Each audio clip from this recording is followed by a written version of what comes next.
First of all, just thank you so much for coming today. I know you're all extremely busy, and hospitals are very high-stress environments, and I know you don't have a lot of extra time. So what we're here to talk to you about today is my visitor. And I want to start by talking a little bit about hospitals in general and things that you're probably seeing in your hospital. Hospitals, and please excuse my drawing, it's not,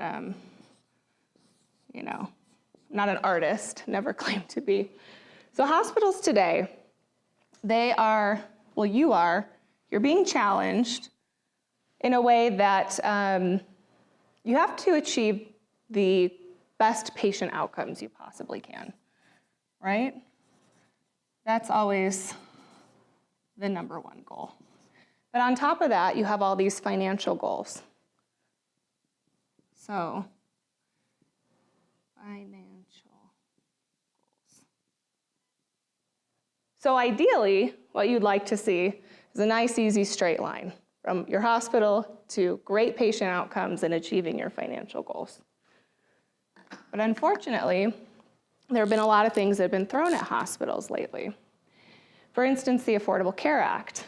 So what the Affordable Care Act did was now a big part of you achieving your financial goals is about patient experience and whether or not the patient is happy.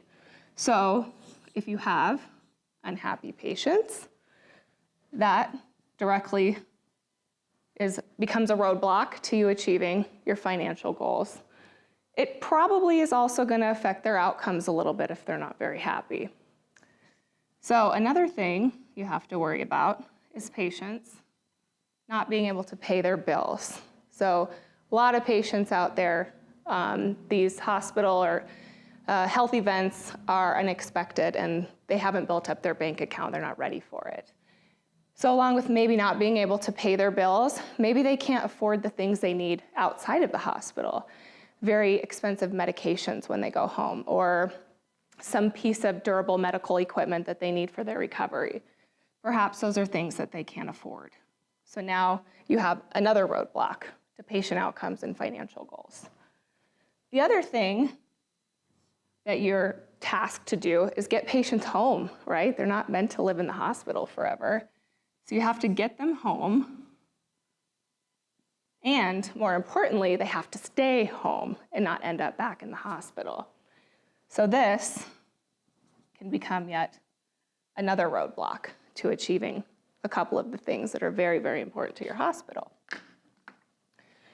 Now, you focus a lot on the things that you can do inside of your hospital to help mitigate some of these things, but sometimes there's only so much you can do inside those hospital walls. So what you have to start doing is looking for support, trying to build support for your hospital and your patients, building up what I like to call a support army. So by getting your patients support outside of the hospital, you can actually make them happy and maybe achieve some of those patient experience metrics that you have to meet for the Affordable Care Act. So, maybe it looks a little more like this. Maybe their support system can do some fundraising. It can actually help them pay their bills or afford those really expensive medications. And perhaps, most importantly, their support system can help them go home. And once they're home, it can keep them there so that you're not penalized when they end up back in your hospital. And this scenario, the support army, is what we want to talk to you about today. So with that said, I'm going to tell you a little bit about my visitor. First, I will start with an introduction of myself. My name is Catherine Rabb. I'm a registered nurse. I spent the majority of my nursing career in neurotrauma, level 1 trauma, critical care. And what I saw coming in the door every day was chaos. These were traumatic events. They weren't scheduled surgeries. They weren't things people were expecting. And it was a very stressful environment for me, but it was also extremely stressful for the families and the patients that were involved. I worked in several other areas, occasionally the ER, med-surg floors, other critical care areas. But like I said, the majority of it was trauma. And it was very, very hard to provide all of the support those patients and those families needed just inside of the hospital. I had to leave nursing because of back injury. So now what I do is I find really wonderful medical device sales organizations and stuff like that. And I help sort of make sure that these patients are getting what they need inside the hospital in a different way by making sure that they have the services or maybe the devices that they need inside the hospital. So quick agenda, we're gonna go over a My Visitor overview so you know what we're talking about today. And then if you're having a hard time conceptualizing how this is going to work, we will actually run through a demo at the end. So don't worry, don't focus too much on trying to picture in your head how all of this is going to come together, because at the end you will see how it comes together. And then I'd like to just have an open discussion, some feedback. What do you think? What are some of the great things maybe? What are some of the things that you'd like to change, or perhaps you have some suggestions? So we will open that up at the end. So let's talk about why it is that we're doing what we're doing. So My Visitor was started right here in Bozeman, Montana, and it was started by a couple of moms. And what Patty and Laura discovered as they were having their own experiences, talking to their friends, talking to other family members or coworkers, it just seemed that every single person that they talked to had a story. They had a story. Something happened in their life, and when they mentioned this idea to these people, almost every single person said, oh my gosh, I could have used this. I really needed this. So they decided, well, what's out there? What's out there that can help do this for people in these situations, these hospital situations? And the answer was there really wasn't anything out there. So they decided, well, let's do something about it. And that's what they did. So they've created My Visitor. So what is it? What are we talking about? Well, it's a website, first and foremost. So it is web-based, it's mobile, and eventually it will be available on an app. So that is going to be one of the things that My Visitor will be able to do is you could download an app onto your phone or your tablet. For those of us that love apps, and we know that maybe that's not everybody, it could be a generational thing, so we want to make sure that everybody could use it. So it will be a website first and foremost. So it has some basic platforms, the first of which being visitor management. So we'll talk in depth about each and every one of these. This is just a quick overview so that you have kind of an idea of what it's going to do. Visitor management, a message board, a help platform, meals, and also Give, which is a fundraising platform. So how it will work is your hospital is going to buy a subscription from My Visitor, and at that point, you will let your patients know that My Visitor is available to them to use inside the hospital, while they're in the hospital, obviously, but more importantly, after they go home. And we'll talk all about why this is so important after they get discharged. Also, just so you know, one of the things that, so Laura is my sister, and when my sister brought this idea to me, my first question was, well, are the nurses gonna have to do anything extra? Because my concern was they don't have time. The answer was no. And the second thing was, are we gonna have to deal with HIPAA? So HIPAA is basically centered around patient privacy and laws about patient privacy and how hospitals can't disclose patient information. And luckily, My Visitor is not subject to HIPAA privacy rules. So if that was going through your mind whatsoever at this point, rest assured that it will not be a problem. So a little bit about the hospital environment. With the Affordable Care Act came some new challenges for the hospital, which I somewhat mentioned. Hospitals are no longer just paid fee for service. So it's not like if they do XYZ, they get reimbursed for XYZ. They actually have a lot of quality metrics that they have to meet now. And some of those come from a survey called the HCAP survey. So the HCAP survey includes a bunch of different questions from the patient. And just to highlight a couple of those, one of them is the quietness of the hospital environment, also an overall rating for the hospital, and whether or not they would recommend that hospital to a friend. On top of that, they are also subject to the hospital readmissions reduction program. So hospitals that allow a patient to go home, discharge a patient, and then that patient comes back within 30 days, they actually are subject to a decrease in their reimbursement because of that. So the hard thing is, if you don't do well on these metrics, you're getting dinged. But if you do well, you're actually getting overcompensated. So the hospitals that perform above and beyond are getting paid more, and those that are not meeting the metrics are getting paid less. So it's really, really important for hospitals to worry about quality right now and not just pumping out services. So the first part of my visitor that I said we would talk about is visitor management. So inside the hospital, it can get really, really chaotic. And I remember especially from trauma situations. It's really, really nice for patients and family members to be able to control not only who comes to visit them, but when. So patients need time to recover. They need time to rest. They need time to spend with just their closest friends and family and not every acquaintance they've ever known. So it gives the patients a lot of control. And one of the things patients complain about so much when they go to the hospital is that loss of control. And we've talked about the quietness of the hospital rooms. So that was actually one of the catalysts for my visitor beginning. Patty had an experience right here in Bozeman at Bozeman Deaconess Hospital.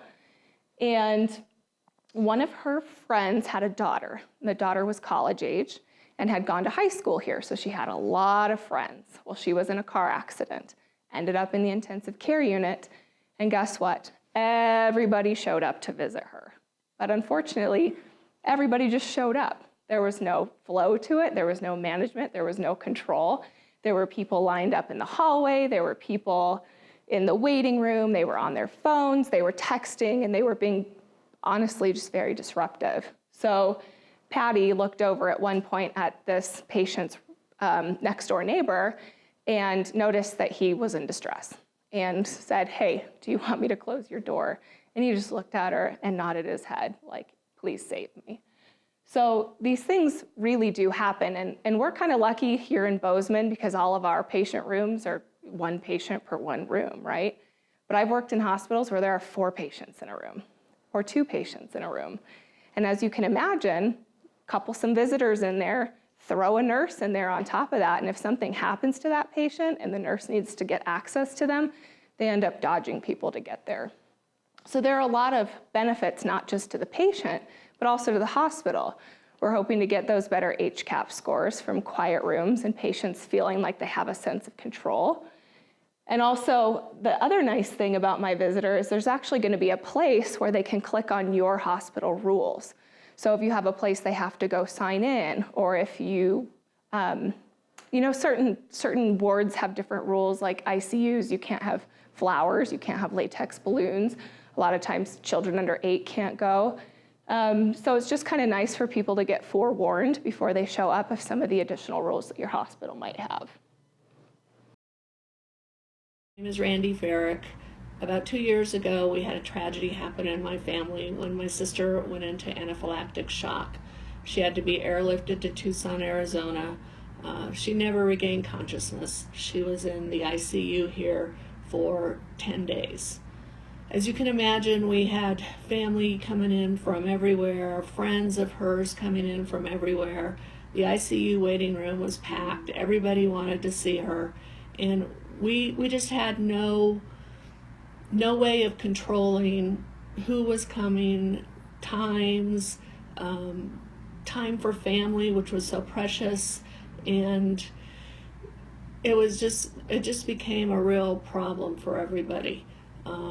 We had a family member that would go out and have to tell people to go home, or that she needed, her rest, and family needed to be with her, and it didn't go over well because people came a long way to see her. So if there was a means to controlling visitation available to us, it would have been a great help. So that was Randy Farrick, Tucson, Arizona, and she kind of explained her story to you, but there were often 30 people in the waiting room waiting to see, in this case, her sister. Her parents were still alive. Her sister had a daughter and a husband. So there were people that wanted special time with her before she passed away. And it was really, really hard when there were 30 other people that wanted to circulate through the room all the time. The next part is the message board. So this is kind of like a guest book, only better. You can actually do private and public messaging. You can send updates to social media if you have social media accounts that you would like to update people on. The nice thing is, when patients and family members are trying to update people constantly, it can take a lot of their time, and it can take a lot of their attention away from the important thing, which is the patient getting better. Constantly being on your phone because of text messages and phone calls coming in isn't helping the patient and isn't helping the family member.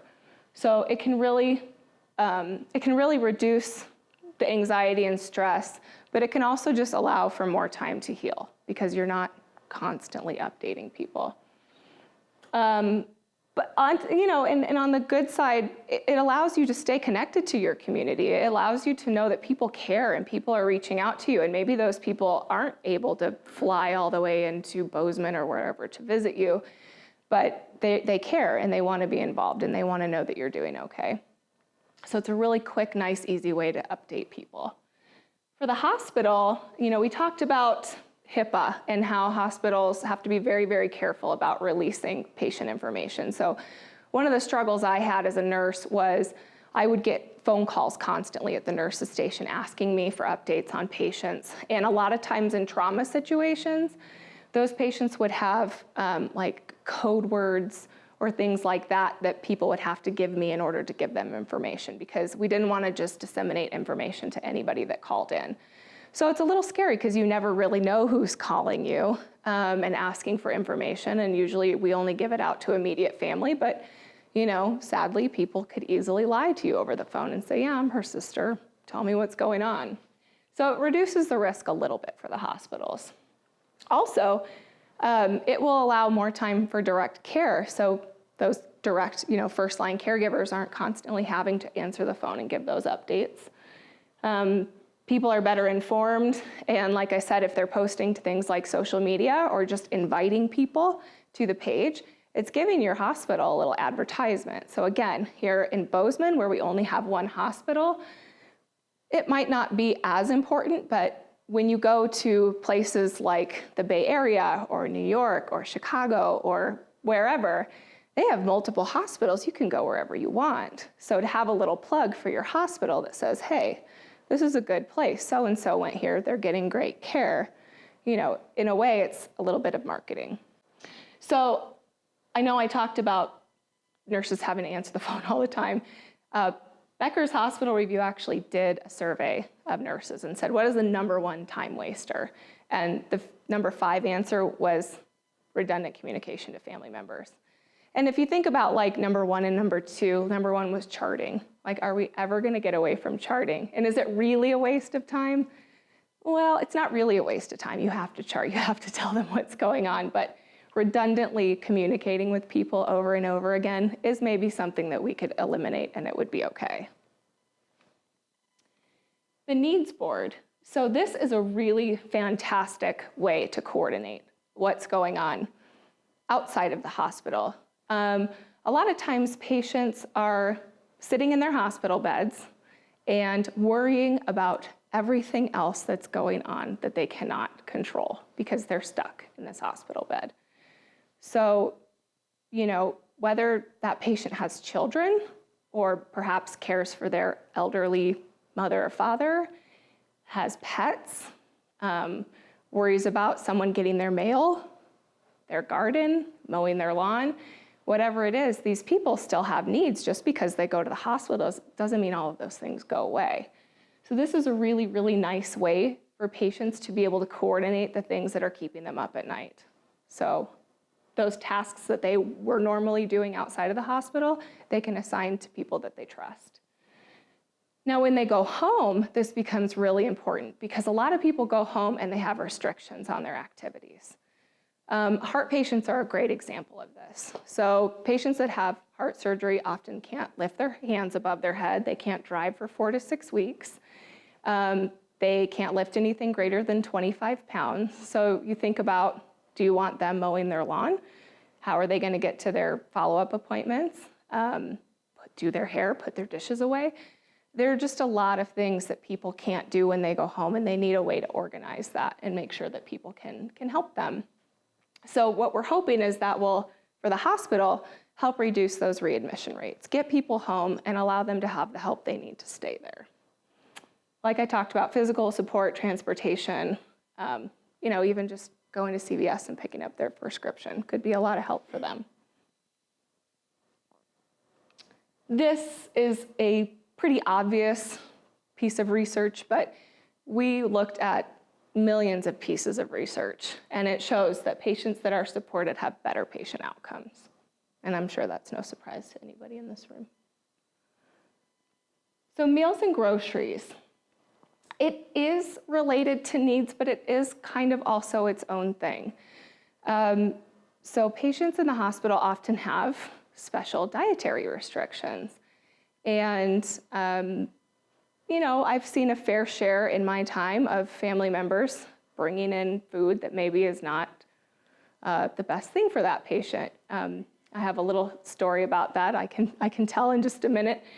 But the important thing is, if patients are going to get food in the hospital, we need to make sure that those adhere to their dietary restrictions. And most of the time, they're getting their meals from dietary. The kitchen is bringing up their tray, so we can control it really well.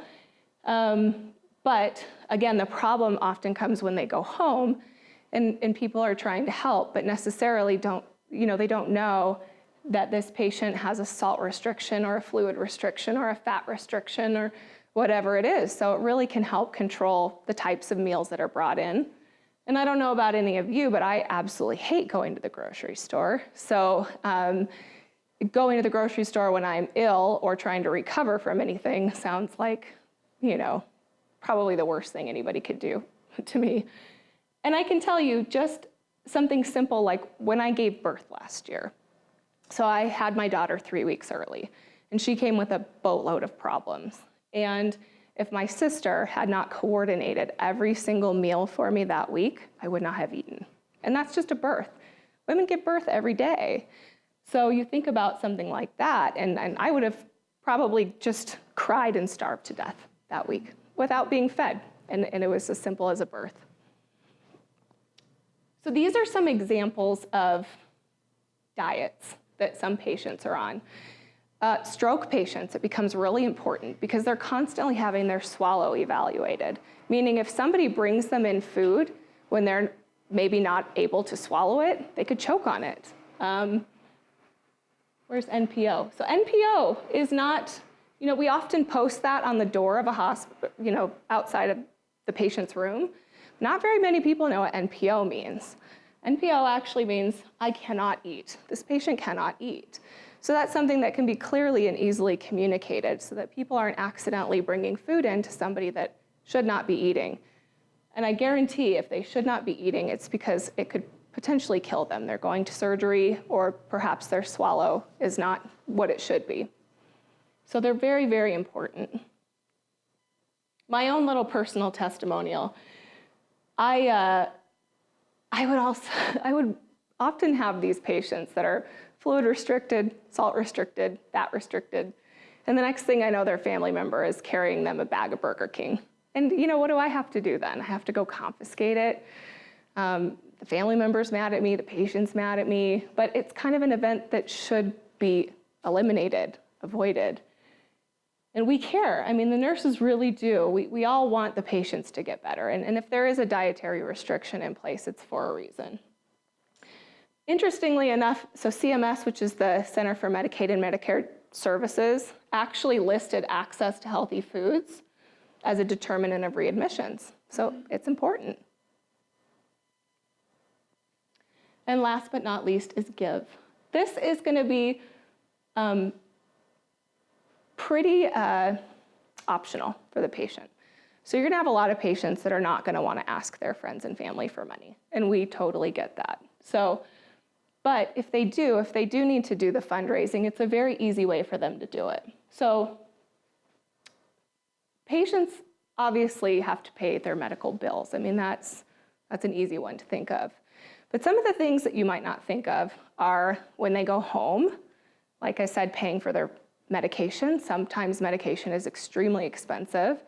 If they have to have a wheelchair, maybe a powered wheelchair, if they have to have crutches, urinals, whatever it is. Sometimes patients go home and they need durable medical equipment, and it's not always cheap. Another thing is patients don't always get sick at home. So my uncle was visiting my cousin. He's from Tucson, Arizona. He was visiting my cousin in South Dakota and went into full cardiac arrest.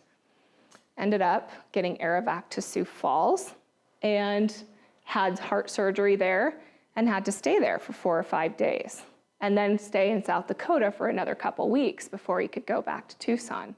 So we're talking about a man that was not prepared for this. He had, on top of his medical bills, he had hotel bills and food bills and had to buy some extra clothes and things like that. And then I think about my daughter. If my daughter were to get really sick, she's just a baby, would we have to go to a pediatric specialty hospital? Would we be in Spokane? Would we be in Salt Lake? So there's travel that you have to think about, meals, hotel rooms, all those expenses that come along with it. So if you think about maybe patients that can afford their medical bills, great, but it's not just always about their medical bills. And so of course, those are all the benefits to the patient, and it also benefits the hospital at the end of the day, because we want them to be able to pay their bills, and if they can pay their bills, we want them to be able to afford all of the other things that they need. So another interesting statistic, if the bills get greater than 5% of the household income, basically the hospital can forget about collecting. And it gives a couple numbers here. So $53,000 is the median household income. So hospital bills anywhere above $2,600 on average, the hospital potentially won't get paid for. And then 40% of hospitals' bad debt is unpaid deductibles and copays. So for Bozeman Health, the way that we wanted to structure the cost of the subscription was something that is very scalable.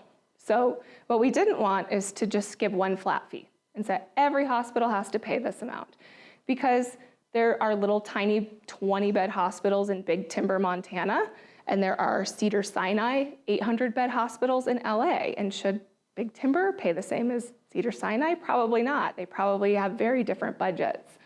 So the way that we structured it is based on hospital bed count. So what it will be is it will be $1 per bed per day. And that way it's very scalable, so every hospital can afford it. We want to make sure that this is available to patients, and this we thought would be very easy for hospitals to justify. So for example, Bozeman Health would be about $32,000. And I can tell you from working in the ICU, there are ICU beds that cost $30,000, one bed. So it's a pretty good investment. This is a little bit busy, but I will explain it to you. So we want to kind of walk you down the path of cost versus maybe return on investment from a financial perspective. So for Bozeman Health, your total patients are 148,000. Now, included in that are patients that don't get admitted to the ER and outpatient visits. So we're guessing these people probably won't use My Visitor. But outpatient surgery, inpatient surgery, births, and ER admissions probably will. So we've adjusted that visit number to a little over 15,000. Now, if just 5% of those 15,000 use it, That's 765 people. We were able to do a projected fundraising amount. And I'll explain how we got this number. So we did a lot of different surveys, and we asked people, okay, if you were in this situation, how many people would you invite to be your helpers? And most people said around 10. So about 10 visitors per patient. Now, we can kind of tie that again back into the marketing thing. And then the second question we asked, and we also looked at pages like GoFundMe, is how much on average would people be able to raise? And not only GoFundMe said around $1,000, but our survey also said around $1,000. So they matched up perfectly. So if 765, which is only 5%, which is a pretty conservative number, we're only asking for 5% of people to use it. 765 people use it and raise $1,000, you're looking at over $776,000 as a return for patients to be able to pay their bills or afford the things that they need to afford for your $32,000 subscription. Now, one of the things we are considering is immediately withholding 15%.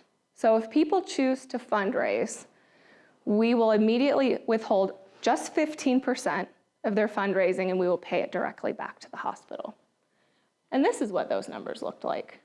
So if we only withheld for that 5% of people, if we withheld 15% of what they fundraise, it's $116,000 for your $32,000 subscription cost. And again, you want to look at some better, bigger numbers, just say 20%. Another thing that we are doing is having a nonprofit section of My Visitor called My Visitor Cares, where we're actually going to donate a minimum of 10% of the revenue, and we're going to take applications from people that can't afford to pay their bills, and we're going to donate it to them or directly back to the hospital to pay those bills. So before I go into the conclusion, I want to address what maybe a lot of people are thinking right now, which is, well, this is great for people that have communities, that have people, right? But what about those people that don't have anybody? One of the things that will be on the My Visitor page is something that's provided from the hospital, which is kind of a separate link or page that shows them what all of their community resources are. So if they don't have 10 people that they can invite to be their visitors, they can visit this community page to see what's available right there in their community to help them. So in conclusion, we want to reduce readmissions, maximize reimbursement, have happy patients, right? Peaceful and well-managed patient environments. We want people to be able to pay their bills and afford the things that they need. We talked a little bit about nursing and how we don't want them managing visitors or managing people bringing in food or updating, people constantly, so labor efficiencies. We want to see the patient supported, not just in the hospital, but when they go home, and just having happier and healthier patients overall. And now we're going to play for you a demo in case you have had a hard time conceptualizing how this works. We're going to go ahead and show you. Welcome to the My Visitor platform. Our story is about Mary. She has gone to her doctor to schedule her heart surgery. Her doctor's office gave her a flyer describing what My Visitor can do for her. She agrees that she would like an account. She gets a letter from the hospital inviting her. Mary goes to the platform where she creates an account. Once she's done that, she'll be taken to her welcome page. She can now create her visitor support team. It's easy to upload her contacts from her email or social media accounts, and she can also type them in. Mary can always go back and invite more visitors. We have also built in a way for people to find Mary and send in a request to be her visitor. Ginny is one of those people, and Mary is accepting her request to be a visitor. Mary can also see the visitors she has invited and who has accepted their invitations. Mary now can choose the type of help she needs. She can set up her visitor schedule, her needs list, her meal calendar, and her fundraising page. Mary can add instructions for each category. In this case, we are showing instructions for visitors from the hospital, and we are showing that Mary can add her own personal instructions. She can always go back later and adjust any of these pages. On Mary's dashboard, you can see her sending her first update. She has set up her visitor calendar, she can view her visitor team, and she also sees messages coming in from her visitor team on the message board. If you notice to the right, there is information about Mary's hospital that includes their hours, a link to their website, rules, maps of the hospital and for parking, a link to a review, and a link to their gift shop. Finally, we see a support summary describing all the ways the visitors are helping. Now we are going to take a look from a visitor perspective. Visitors will be receiving an invitation from my visitor inviting them to support Mary. In this case, James will be accepting his invitation. When James gets to his dashboard, he will be seeing his update from Mary, the other members of Mary's My Visitor team, and then other public messages that have been posted to the message board. He sees all the hospital information, including where to find Mary. The first thing James wants to do is sign up for a visitor time.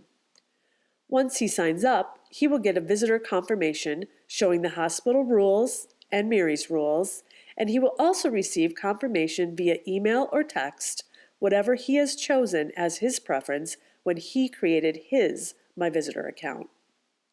Now James can see his name on the visitor schedule. The next thing James would like to do is send Mary a message. Visitors will be able to choose to send their message privately to Mary or to post on the public message board. Our next perspective is from Mary's daughter, Hannah. Hannah has been designated by Mary as a coordinator, so she basically has the same abilities as Mary to schedule tasks and give updates. She can also, though, sign up herself for visits and tasks. A coordinator is a valuable feature as many patients won't be able to maintain their accounts themselves. Hannah sees the latest update from her dad, also a coordinator. Her mom is just out of surgery. Hannah notices that no one is signed up to walk the dog, so she messages the visitor team. She looks at the visitor's schedule, which she can access from either the tab or the navigation button at the top of the page. Once she is there, she clicks on Kathy's visit to see the details. If she needs to add a message to Kathy, she can do so in this pop-up. Then she goes to cancel a visiting time, as her mother would just like one more day of rest before receiving visitors. Now we see Hannah's phone. Mary tells Hannah that she would love her pillow from home, just to be a little more comfortable. Hannah pulls up the visitor's schedule on her phone to see who is coming that day. She notices that her uncle is coming at 7. She messages him to pick up the pillow, and he replies. Now we are back to Hannah's page. She realizes her mom has been scheduled for physical therapy, so she needs to cancel Wanda's visit.